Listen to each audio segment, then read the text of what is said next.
When learning neonatal resuscitation, there are the essentials and advanced, but here we're going beyond advanced. We've all been there. The baby needs positive pressure ventilation, PPV. You are attempting ventilation, but the heart rate is not increasing and you don't see chest rise. I'm sure you know about the ventilation correction steps of Mr. SOPA. You ensure mask seal and reposition the head to a sniffing position. Still not working? Then you open the mouth and suction any secretions that might be obstructing ventilation. No response? You increase the peak inspiratory pressure. Still no increase in heart rate? You place an alternative airway. It takes time to work through this, and let's face it, effective ventilation can be difficult to achieve. So is there something better?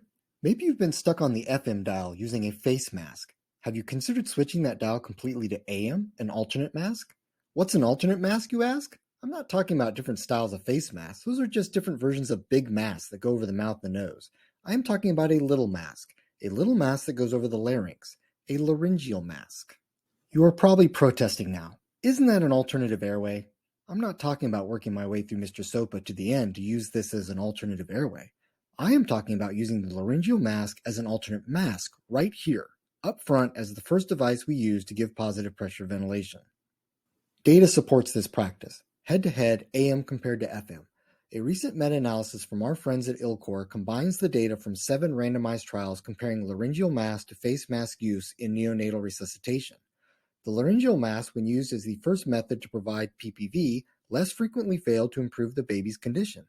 That is, more babies had increasing heart rates and chest rise when using the laryngeal mask compared to the face mask. Laryngeal mask use first also resulted in fewer intubations in babies. The whole of the data shows that a laryngeal mask can establish effective ventilation quicker than a face mask and prevent short-term need for advanced resuscitation.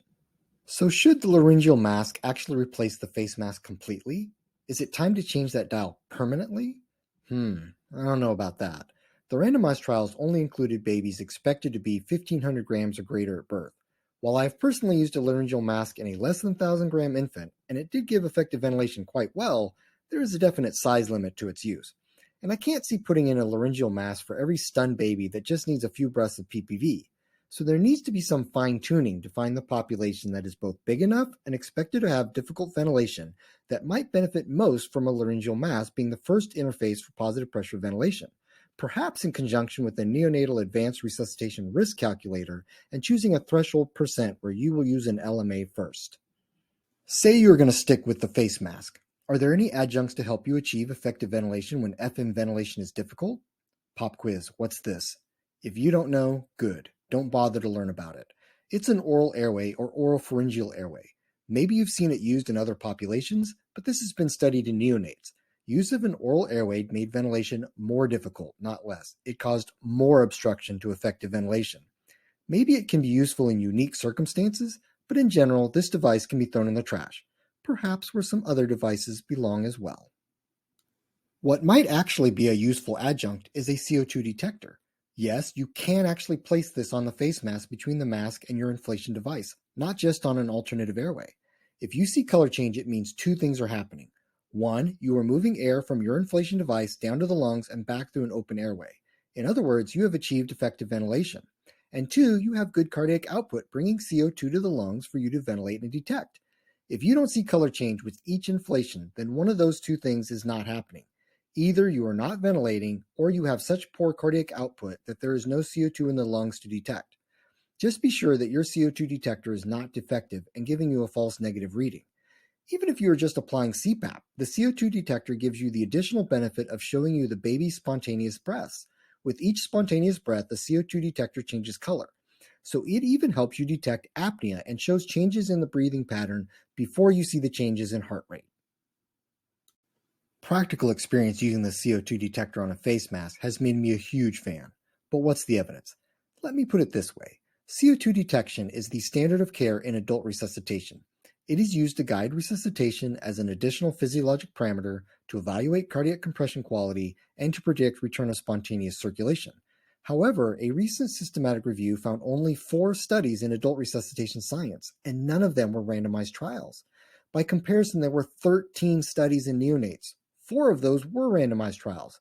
One of the key points from that review is that CO2 can be first detected by face mask PPV before the increase in heart rate by an average of 10 to 28 seconds. Yet you have probably never even used the CO2 detector on a face mask to resuscitate a neonate. No, the 13 published studies don't answer big questions like will using the CO2 detector save more lives or save premature babies from BPD. But if you are having difficulty seeing if you have chest rise or achieving effective ventilation with a face mask, the CO2 detector can help you decide if your airway is obstructed and to take the next step in Mr. SOPA quicker.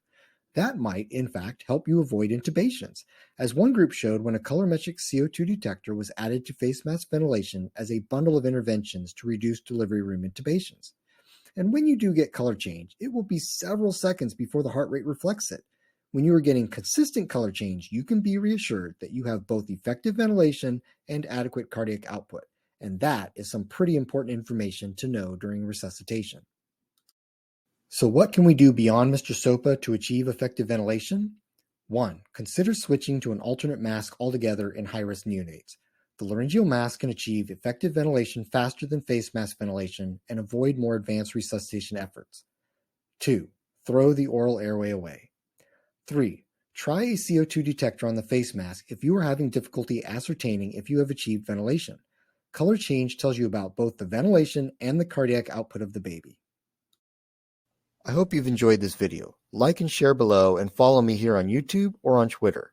Leave a comment below if you have another idea for a topic I can cover that goes beyond advanced in neonatal resuscitation.